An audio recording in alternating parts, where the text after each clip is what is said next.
I don't want to listen to this crap. Come on, you talk like everybody owes you a living. Shut your mouth. Look, nobody owes nobody nothing. You're wrong. Friends owe. Friends don't owe. They do because they want to do. Shut your freaking mouth. You've been keeping me down. Down?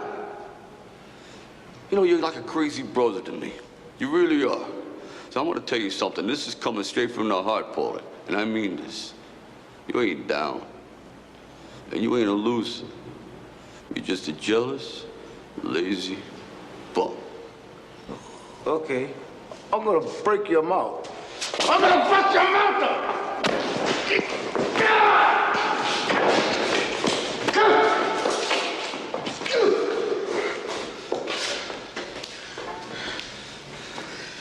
Get on the job.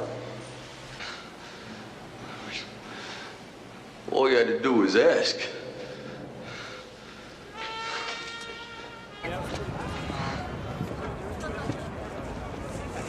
So you're going through with this? Yeah, I start training tomorrow. Hey, Rock. I made some connections. I could make some money on this, endorsements. Absolutely, do that. Thank you, Rock. Sure. Okay. So you're nervous about the fight? They're scared to death. You don't look scared? Well, you ain't supposed to. Then you don't have to do it. Yeah, well, I think I do. You know, living with you, it hasn't been easy. People see me, but they think of you. Now with all this going on, this is gonna be worse than ever. It don't have to be. No, sure it does.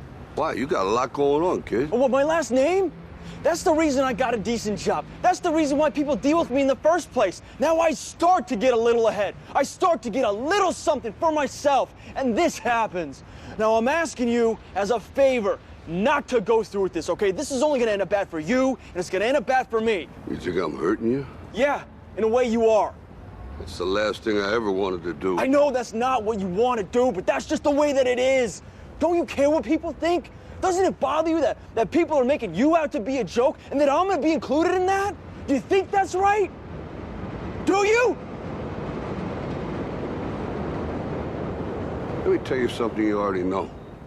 The world ain't all sunshine and rainbows.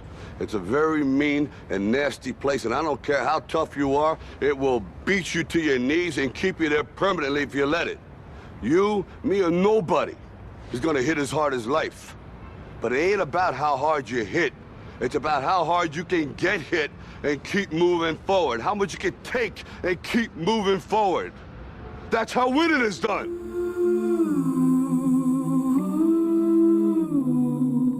Can't you see you're not ready? My arms are getting heavy from the weight of the world. Place your bets when it all comes down. Fold your cards and you blame the house. 1,000 voices whisper noise. They plan my fall from grace.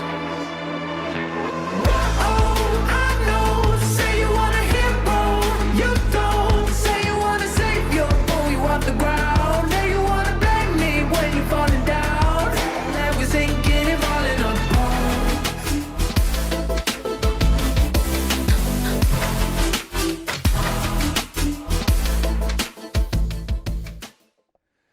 Excited to continue our series on Typecast this morning with looking at the victim.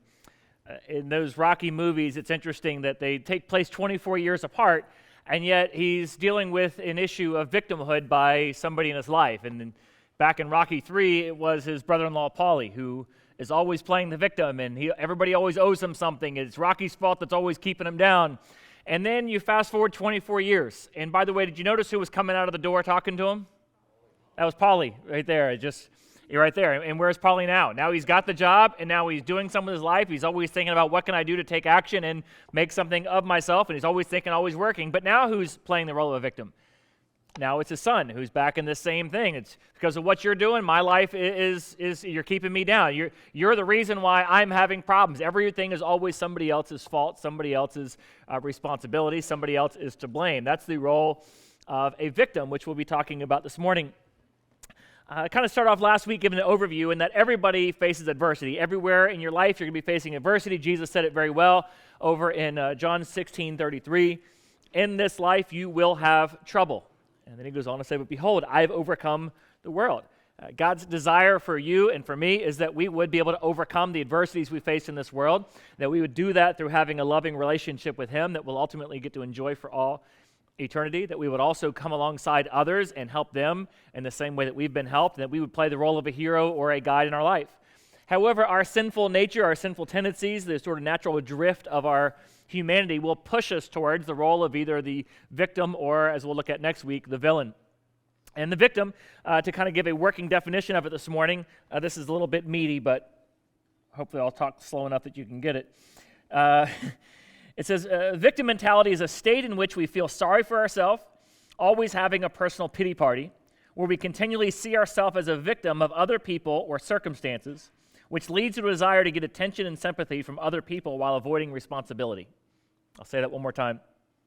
It's a state in which we're always feeling sorry for ourselves, having our personal pity party, where we continually see ourselves as a victim of other people or circumstances, which leads to a desire to get attention or sympathy from other people while avoiding responsibility. But before I get too much further into this topic, I want to give a sort of disclaimer, if you will, or a distinction before I get too much further into this, and that is there's a difference between somebody with a victim mentality and somebody who is a victim. And I want to make that distinction so it doesn't go to a place of victim shaming or victim blaming. When somebody is a victim, this is somebody who is suffering because of another person's sin, and they are in a situation where there's nothing they can do about it. It is not their fault they're in that situation. It is not their responsibility for being in that situation. They are legitimately a victim. They're in a state where they are vulnerable or threatened, and while you may on the outside looking in say, well, why don't they just do something about it? They may be in a situation where they can't do something about it. They may be in a situation where they would be in grave risk if they tried to do something about it. And in order for them to break out of that, yes, it will take a lot of bravery if it's possible, and oftentimes will take help to break out of that situation. And it's hard for us from the outside looking in when somebody's really going through a legitimate place of being a victim to be able to make a judgment call on their life as to what they should do, ought to do, or be able to do. So just want to make that clear. Also, if you are a victim, I want to make sure I'm saying it's not your fault and it's not your responsibility what's happening to you right now. So what is the difference between this and what we're talking about this morning? I would probably go to what we often call as a serenity prayer. God, grant me the ability to change the things I can, to accept the things I can't change, and the wisdom to know the difference. That little third part there, the wisdom to know the difference, is the hardest part of the serenity prayer, right? Somebody who's playing, who is playing the role of a victim is somebody who has the ability to do something about their situation, but has chosen not to. That's the biggest distinguishing difference what I'm talking about this morning. Somebody who is a victim is in a place where they can't do anything about the situation that they're in. They are a refugee in a war-torn country, and they cannot get out, and there's no place for them to go. They are a victim. And looking at them going, well, you shouldn't have been there in the first place. How insensitive or moronic can you be to say something like that to somebody in that situation, right? So that's, of course, a global example. There's also more domestic examples as well, but that's very different than the person who literally can do something about their situation, where they sit around and say, well, I lost my job 6 months ago, and I haven't filed for unemployment, and I haven't bothered looking for a new job, but life sure is hard, and now here we are a year later. I can't pay rent. I'm just a victim. You may have been a victim a year ago. However, over the past year, at some point, you went from being a victim of whatever happened in your office place to playing the victim, where you decided you have no responsibility in this, you have no ownership in this, you can't do anything about it. So that's really what I'm talking about this morning. And so if you go someplace where you want to look back at me and go, but I'm not talking about you. But once again, here's also the hard part. It's really hard to see in yourself when you're playing the role of victim. It's really hard for the person who hasn't done anything to help their situation when they could have done something about their situation to explain to them, no, you're playing the role of victim a year later because you could have done something over the past year. Does that make sense? It's really hard to see this in ourselves, which is why I'm sure you're glad somebody else is here to listen to this morning, but if you're here, this is primarily for you. So let's first look at ourselves. First, let's look at the plank in our own eye before we look at the sawdust in somebody else's eye. I think somebody smart said that at some point along the way. All right, so first I want to talk about the 3 different characteristics of victim mentality. Number 1, I've kind of already touched on it. When you have a victim mentality, you do not take responsibility for anything that you do or anything that happens to you. So somebody who has a victim mentality, they're not going to take responsibility for anything they do or anything that happens to them. Viktor Frankl talked about this a lot. Viktor Frankl was both a psychiatrist as well as a Holocaust survivor. He actually was in Auschwitz. And coming out of that, he says, whether or not we end up in a place of suffering is not our choice. It's going to happen to everybody. However, every one of us has and he called it a response ability. In other words, you have the ability to respond. Oftentimes people say, well, you make me so mad. And sometimes I shouldn't say this in the moment, but I say it anyway because sometimes clinically you can't help but say it after training. You go, well, actually, nobody can make you anything. I warn you in saying that in the moment, but it's true. I can't, you make me so mad, I can't make you anything. You have a choice to respond however you want to respond. Your response is your choice. You have a choice in the matter of how you respond. In Galatians chapter 6, it gives some clarity on this. Galatians chapter 6, it says this, verse 2, carry each other's burdens, and that way you fulfill the law of Christ. What was the law of Christ? That was to love one another just as I have loved you. So what does it mean to love one another just as I have loved you? It means to carry each other's burdens. And then if you go down a couple verses later, it says, for each one should carry their own load.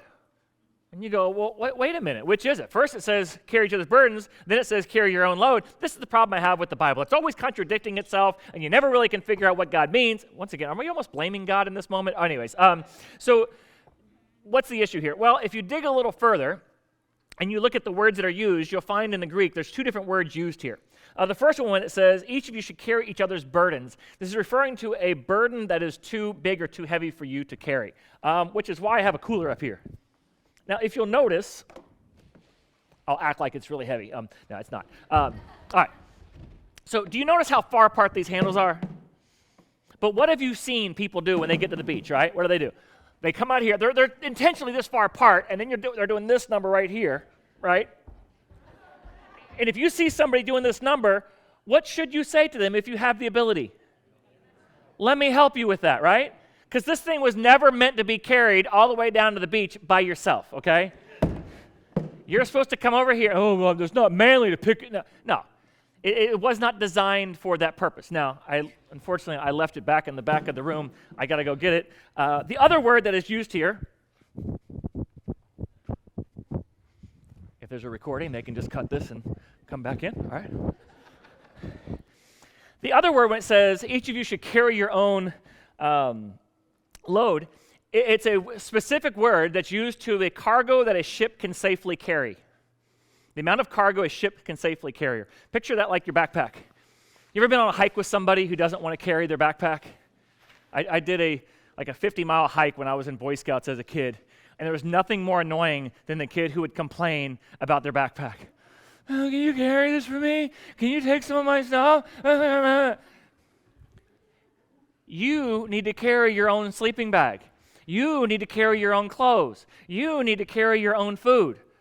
After all, that's how you survive out here. You need to carry your own stuff. And so what he's saying here is you're responsible to carry your backpack. That's nobody else's responsibility. You need to carry your own backpack. However, there are times in your life where you are legitimately a victim, and that's when you need somebody to help carry your burden or your load. Now, whether you're doing this individually or I can tell you one of the things we do as a church is we support organizations that help people when they're in a situation where they cannot carry their own burden. That's why when you give back a portion of what God's blessed you with, you're supporting local food pantry. You're supporting people in need, a homeless ministry. You're supporting Samaritan House, which helps people who are victims of domestic violence and sexual trafficking. You are doing that. Why? Because that is a burden that they can't possibly carry on their own. They need somebody to come alongside and help them in that situation. However, when you're talking about your backpack, your responsibilities in life, you need to carry your own weight. You need to carry your own load. You need to carry the things that you're responsible for. Years ago, I did a whole message on the backpack and the trunk. I think it was only back in like 2013 in the unchristian message, and it was the whole thing about people think you're being unchristian when you tell them they need to carry their own backpack. But that's really it. Also, people who are in this place where they don't want to take responsibility for anything, they get to the point where they think, what's the use anyway? Why even try? I can't do it, so why even bother with it? Jesus dealt with this one time. There was a guy, talked about in John chapter 5. It's a really interesting story. Jesus is there in Jerusalem, and there's a pool called the Pool of Bethsaida, and it's where crippled people would go, handicapped people would go, and there was this mythology that the Spirit of God, when it came down near the water, that's what caused the water to ripple. And if you could be the first one in the pool, the idea was that maybe the Spirit of God would touch you and you would be healed. And so there's a guy who's been coming there for, how long you think? 38 years, right? 38 years this guy's been coming to the pool. And Jesus sees this guy and is looking at him, and there's something about Jesus which pushes Jesus to ask the question, do you want to get well? I mean, what an odd question, right? Like you would think anybody who's, had if you have a health issue yourself, that would be the dumbest question I could possibly ask you right now, right? You'd look at me like, well, of course I want to get well. Yes, right? So Jesus looks at this guy and he asks him, do you want to get well? And what's the answer? Yes. Any of you in your right mind and thinking the answer would be yes. What's the guy say instead? He goes, I can't, sir, I can't. Well, see, because, what happens is every time the water gets stirred, somebody else gets in there before me, and nobody will put me in the water to make me be the first one in there. So, this is just what happens in life. Now, do you think Jesus understood the guy's disposition, which is why he asked him the question, right? Like, what do you want me to... He doesn't say, what can I do for you? He just simply asks him, do you want to get well? And then Jesus looks at him and he says, get up and take your mat. Do something. Get up and take your mat. Now, I know he's Jesus, so that means the guy gets up and takes his mat, so I'm going to stop the story there. I just want to focus in on the fact that clearly this guy had a victim mentality because he even had to be asked the question, do you actually want to get better? And this may be a question God needs to ask you right now is, do you actually want to get better? Do you actually want your circumstance to change, or do you like sitting where you're sitting? Right? Do you like being in this state? And the honest to God's truth is, a lot of people begin to like being in that state. Because if I don't have to take responsibility, I don't have to do anything. I can get everybody else to do all my stuff for me. And a lot of people like it when everybody else around them does everything for them. And so do you really want to get well? Do you really want to change? Or do you always want to be the victim, always having to have somebody else come along and help you? Because some people, after the trunk has been carried and they've gotten the help, they're like, wow, this free food thing's pretty nice. Go over to John chapter 6. Jesus feeds 5,000. And what happens after he feeds 5,000? Some people come around going, that free food handout was really nice. Why don't you give us some more of that? And he's like, you don't need free food. Okay, you can go work for a living and get your own food. No, man. If you was really all you said you was, you'd be better than Moses. Moses let us eat for 40 years. Why don't you see if you can do something like that? And he goes, okay, you want free food? Eat me. Read it. He says that. He says, eat me and drink my blood. And they're like, this guy's nuts. And they leave. Now, what is he talking about? He's talking about communion, right? But basically, it's Jesus' way of saying, get lost. If all you want is for me to carry your backpack, I'm not going to do it. All right. The Bible's fascinating. Read it sometime. All right, so first thing about a victim mentality is they don't take responsibility for what they can do. Second of all, as you would imagine, they begin to blame everybody else for everything else that's happening in their life. They don't take responsibility, and of course, they blame everybody else for everything that's happened in their life. Now, this begins back with Adam and Eve. Adam, what did you do? I didn't. She did. Okay, Eve, what'd you do? I didn't. Snake did, right? It begins with the blaming.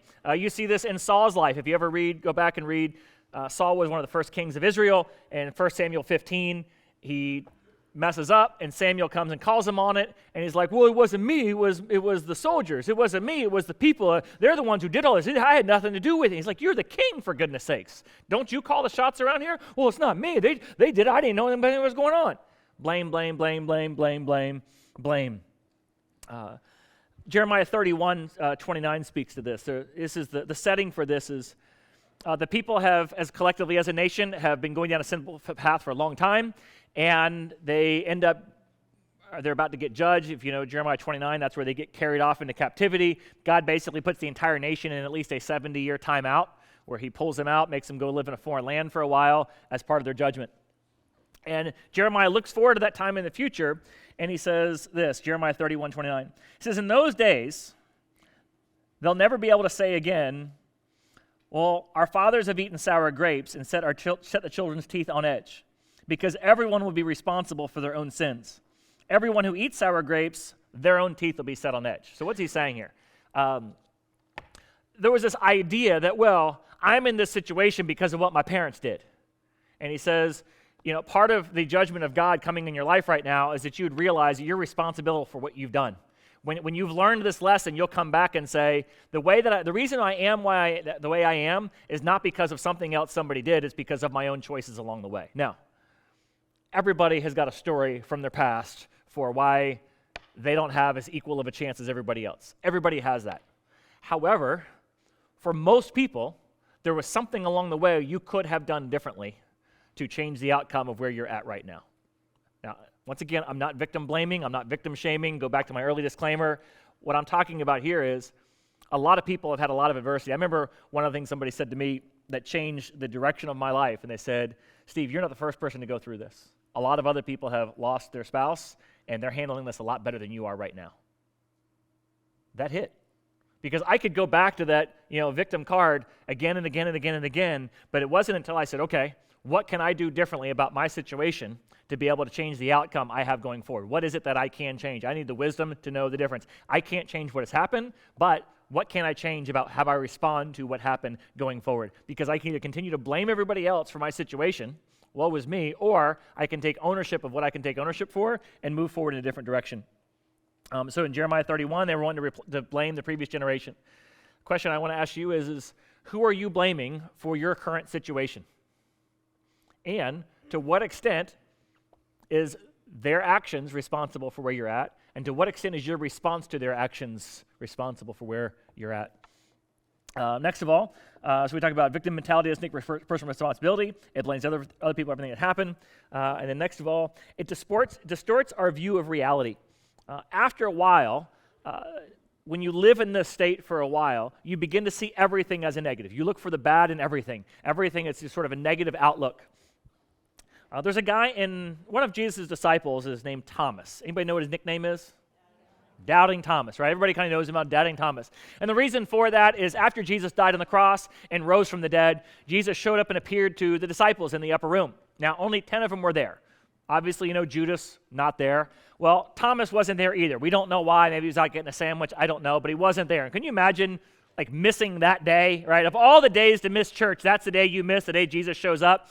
And so the other disciples are all talking about this, and Thomas is like, I'm not buying it, I don't believe it. Unless I see him with my own eyes, unless I put my hand in where his scars are, I'm not going to believe it really is him. Maybe it was a ghost, maybe it's your imagination, I don't know. I'm having a hard time believing this. And so because of that, he was named Doubting Thomas. Well, what's interesting about Thomas is there's actually another story about Thomas, but to find that, you got to go back over to John chapter 11. It's a chapter that's most notably known for having the shortest verse in the New Testament of Jesus wept. Well, what leads up to the Jesus wept moment is Lazarus' death. And when Jesus is talking with his disciples about that in John chapter 11, he says, hey, Lazarus is not doing well, and we need to go back and see him. Now, Lazarus lives just outside of Jerusalem. So it's down in the south, just outside of Jerusalem. Well, the last time Jesus was down there, the disciples bring up, they're like, hey, I know you're wanting to go back there, but Rabbi, just a few days ago, the people in Judea were trying to stone you. Are you really wanting to go back there again? Now, where Lazarus lives was so close to Jerusalem, it's actually where Jesus stays during his last week when he's there in Jerusalem, ministering in Jerusalem the last week of his life. He actually stays there at Lazarus' house along with Mary and Martha, his two sisters. So it's that close to Jerusalem, and of course in Jerusalem are the religious leaders who are trying to kill him. And so his disciples are like, we were just there a couple days ago and they tried to kill you. You really want to go back? And Jesus says to them, he says, listen, this is John 11, verse 9. There are 12 hours of daylight every day. During the day, people can walk safely because they can see and they have the light of this world. But at night, there is danger of stumbling because they have no light. Then he said, our friend Lazarus has fallen asleep, so now I will go back and wake him up. We'll pause for a second. What he's alluding to here, maybe something you've experienced, if you've been in maybe a large city during the day, you're fine, you walk around, that's wonderful, and you get to go see the sights. But what happens at nighttime in that same large city, on that same street? Don't you find like you walk a little bit faster, right? You're a little bit worried about what might happen at night. What Jesus is trying to explain to them is, guys, listen, I'm the light of the world. When you walk with me, you always have the light with you. Like it's like walking through a street in the middle of the daytime because I am with you. What do you have to fear if I am with you? That's what he's trying to get across. Now, when I'm not with you, I understand that you can be frightful. But listen, I'm with you. Yeah, they try to kill me, but am I dead? No, I am not. Why? Because they're not going to take me before it's my time. That's what he's trying to communicate to him. So he says, Lazarus has fallen asleep, so I'll go wake him up. The disciples say back, Jesus, if he's sleeping, let him sleep. He'll get up when he's ready, right? Read it. He'll get soon, right? He'll get better soon, right? They thought that Jesus simply meant that Lazarus was sleeping, but it says, no, Jesus meant Lazarus had died. So he tells them plainly, guys, Lazarus is dead, not sleeping, dead. I was trying to be, metaphorically polite. The guy's dead, okay? And he says, and for your sakes, I'm glad I wasn't there, for now you will really believe. Come, let's go see him. Then Thomas said to his fellow disciples, all right, well, come on, guys. We might as well go die with him. What is Thomas thinking? Jesus says Lazarus is dead. We're going to go see him. We're going to go see him at a place where people are trying to kill us. So if we're going to go see Lazarus, where are we going to see Lazarus? In the grave. That's what Thomas is thinking. Why would Thomas think that?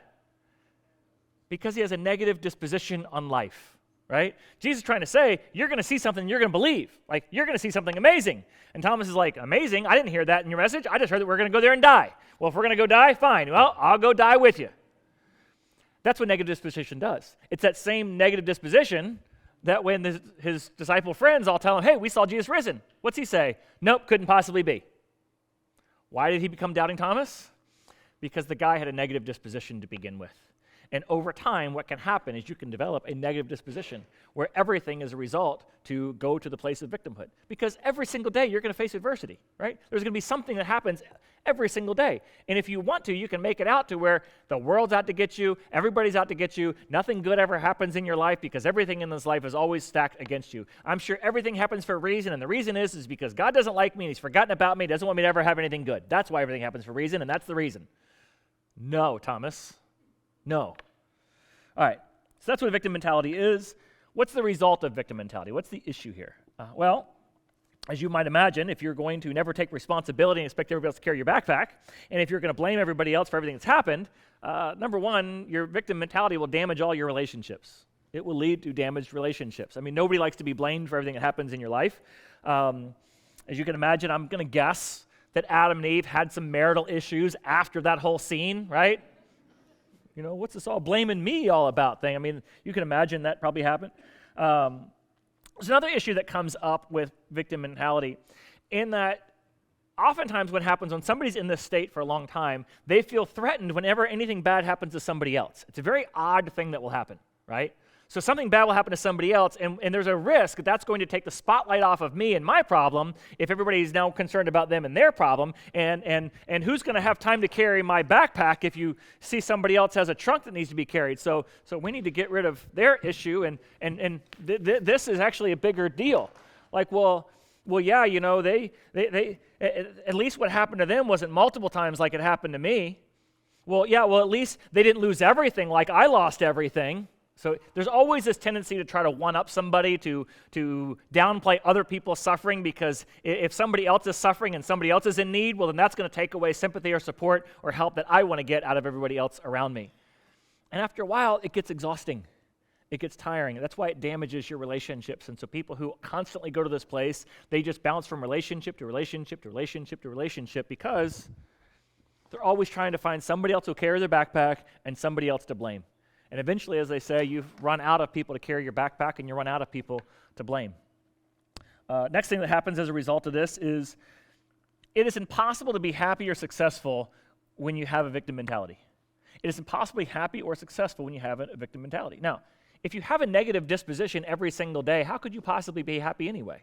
If all you do is focus on every negative thing, I don't like negative things either. I can't, this whole thing about, where God says to be joy, have joy in the midst of your trials, that's a hard thing and takes some work.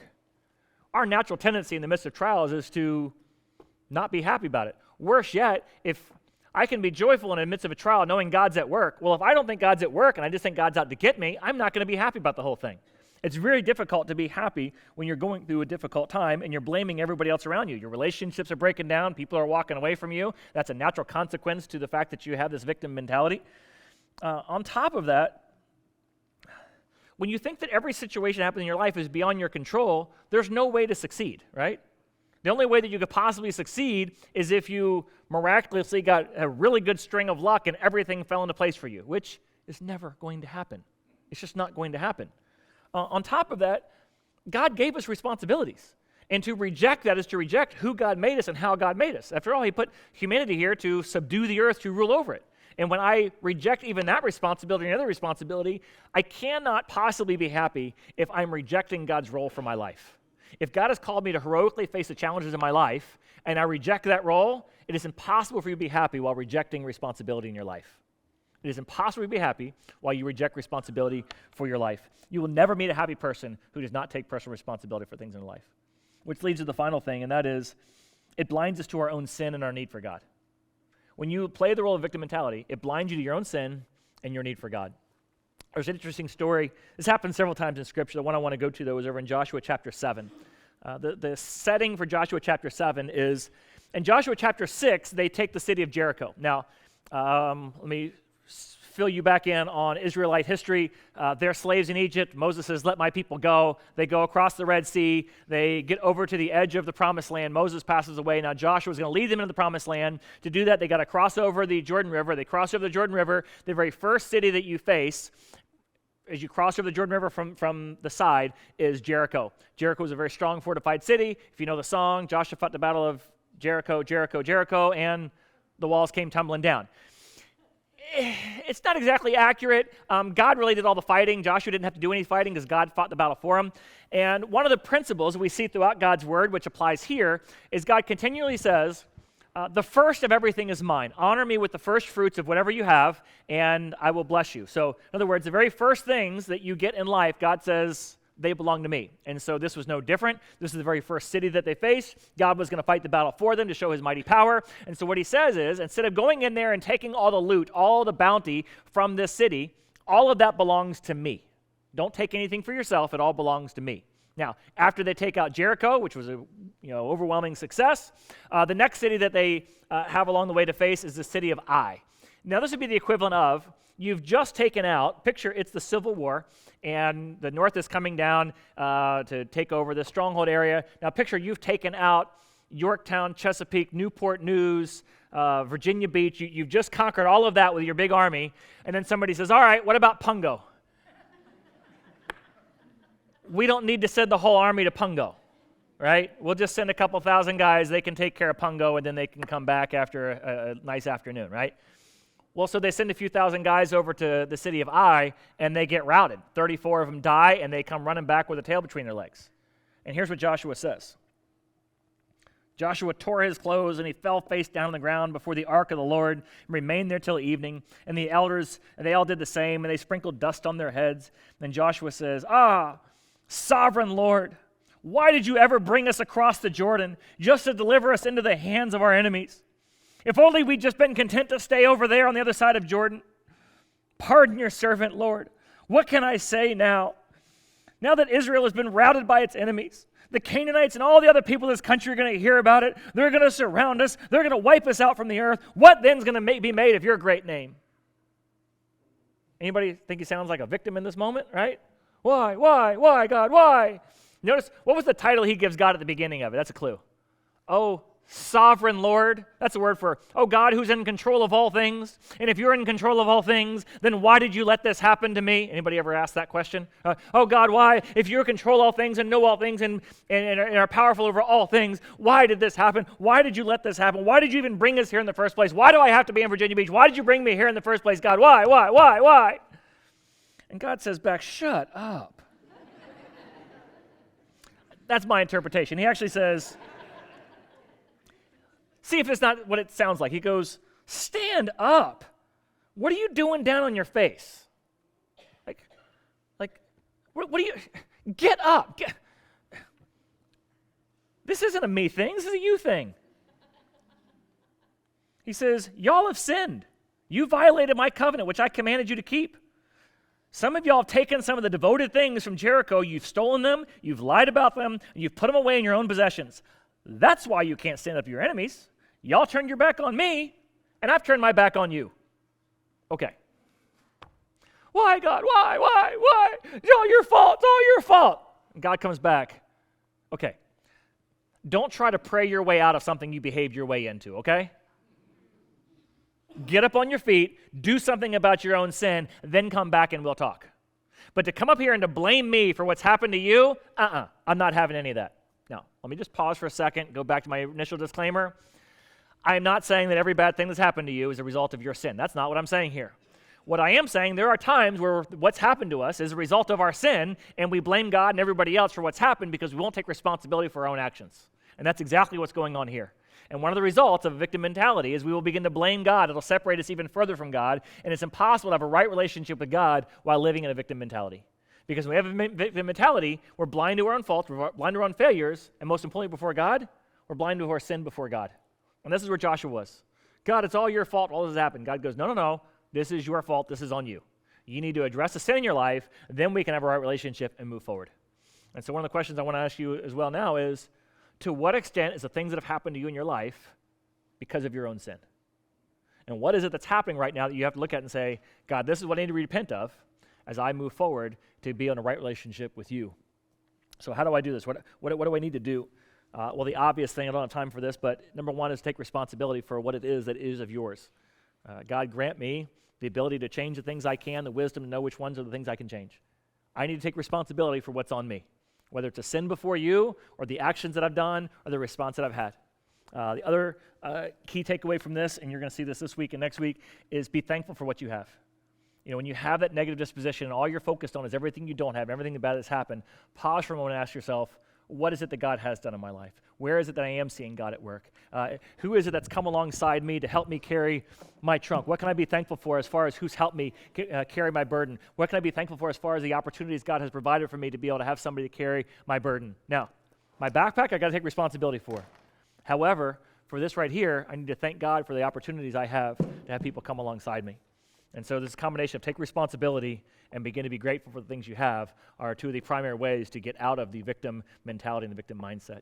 We join us as we close our time in prayer. Father, I thank you for your grace over us, Lord, that as we drift in and out of this victim state in our life, there are times, Lord, where we are genuinely a victim, whether it be of a natural disaster, global economic crisis, or just the evil, the villainous actions of somebody in our life. Father, as we've come out of that, as we seek to be a survivor of those situations in our life, may we begin to ask ourselves the questions of, what is my responsibility? What is still within my own control? What choices do I have through this all? Help me, Father, see where it is that you're working, that I might be moved to a heart of gratitude. Help me be able to decipher what is a burden that's too big for me to carry, and what is a load, Father, which I can carry myself. But above all, Lord, help me recognize my own sin, that I might make confession of that before you and be back in a right relationship. And in Jesus' name we pray. Amen.